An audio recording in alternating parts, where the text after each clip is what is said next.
Hello everybody, welcome back to another Genshin Impact video, and in today's video I'm going to be going over everything that just got announced for 2.3, and all the stuff is official, so you could trust it. Before we get into this video, you guys please make sure to like and subscribe, really help me a lot, and yeah, let's get back into the video.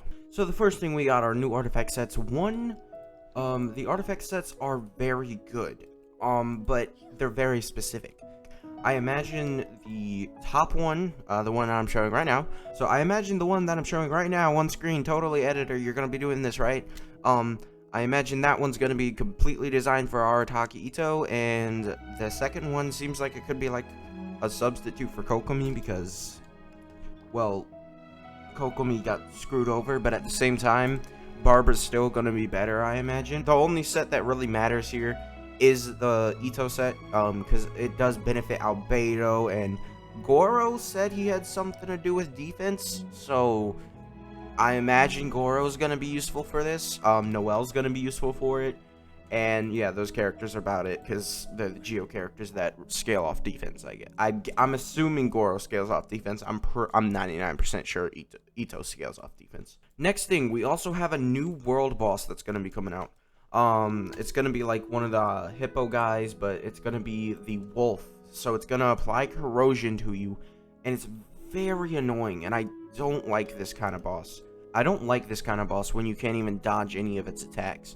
And if it hits you with corrosion, your whole party's taking damage. Like, I don't like this boss already. And, well, we don't know how, like, hard it's gonna be or how easy it's gonna be, because it could have, like, super low health to compensate for the corrosion debuff, but you're not going to be able to run this boss 17 times in a row like you can like the Electro Hippo or the Animo Hippo.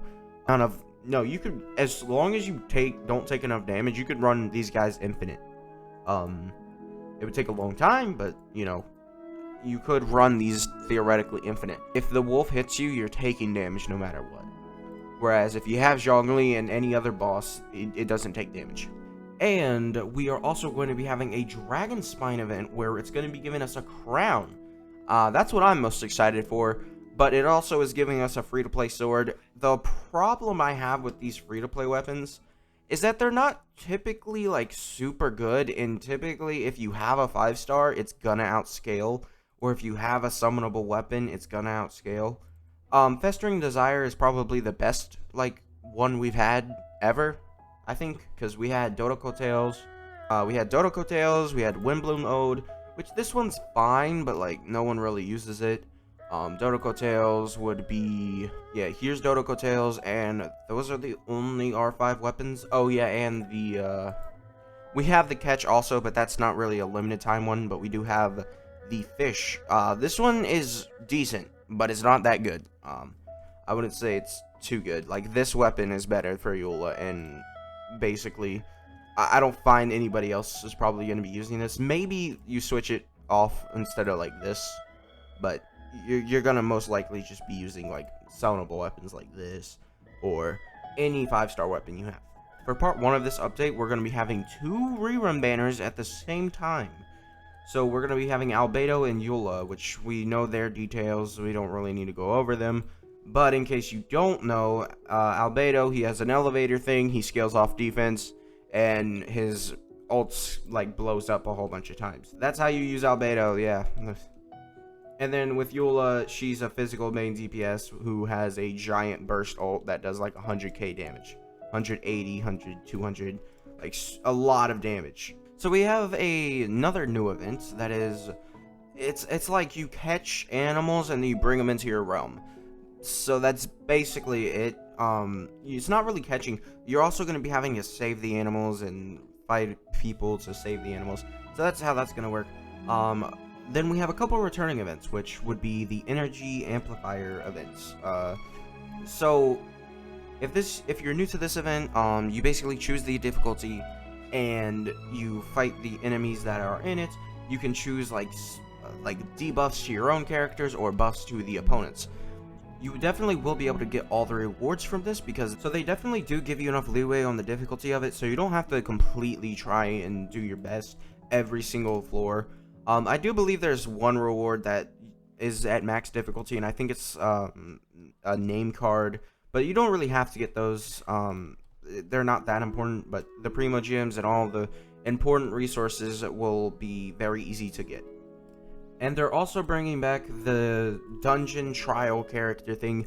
I loved this event because it made me use new characters and also characters that I had not built myself. So any characters that you're hesitant on building or you don't want to build at that point, you can just test these characters out. So let's say you don't have Sayu built, and you're like, well, is it really gonna be worth it? You're gonna be able to test out Sayu. Well, let me preface this. We don't know the trial characters, all of them, but we do know, like, Raiden Shogun is one of them, because it did show, like, Raiden.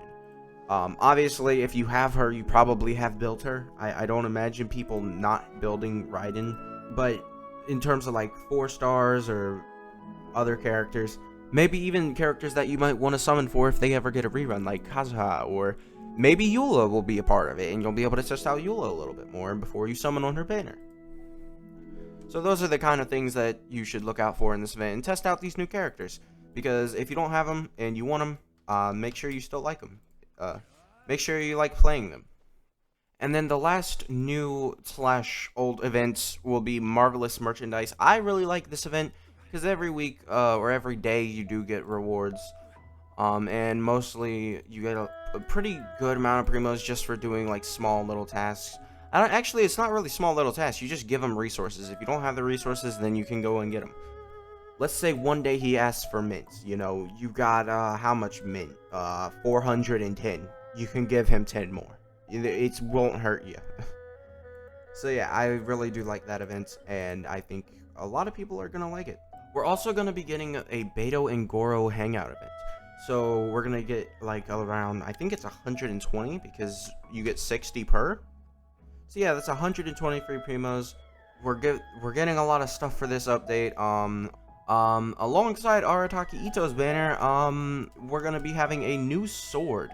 They don't have the details for this sword right now, but it looks like this, and yeah, that's basically all you can say. Arataki Ito is going to be a Claymore user, and he's going to be coming in part 2 of this event. And Goro is going to be on his banner, not the 2 rerun banners, which we're having 2 rerun banners, but Goro is going to be on his banner, which is really weird, but at the same time, that is great for like anybody summoning on Ito's banner, because if you're using Ito, you want to use Goro, because Goro seems like he's going to be a great support for Ito. And I imagine, let me go over Ito. Ito will be like a stance change, sort of. Like, he's more of a buff to himself, but he also switches his weapon that he uses. So it's like if you pressed E on Hu Tao and her weapon switched to the Staff of Homa, even if you had like a 1-star weapon on her, that's how it looks. He gains like this giant club. He gains attack speed because he's able to get stacks by hitting people, and with his E skill that he can taunt people with.